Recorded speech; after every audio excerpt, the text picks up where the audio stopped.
It's a very cold Monday here in Brooklyn, but guess what? It's after 4 o'clock, and that can only mean one thing. It's happy hour here in New York City.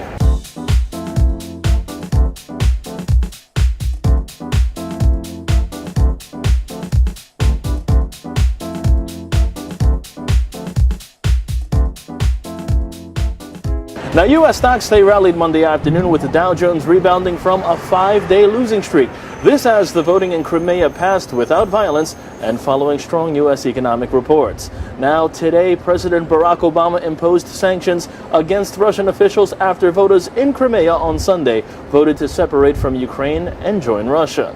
In a nationally televised news conference, President Obama called the sanctions an initial step and said that the U.S. was ready to impose further sanctions should Russia escalate the situation. On the economic front, meanwhile, U.S. industrial output rising up 0.8% and better than the 0.1% expected. Also, the March Empire State Factory Index climbing to 5.61 in March after a reading of 4.48 the previous month.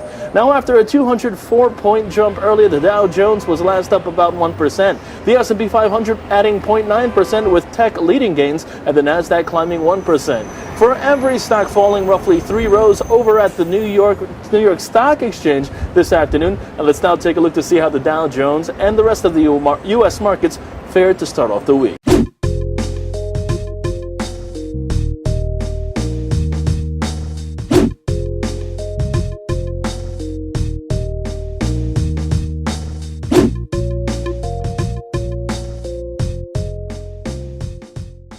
And lastly, on the corporate front, Hertz Global Holdings rising 5% after the Financial Times cited people with knowledge in the matter in reporting that the car rental company would spin off its equipment rentals business.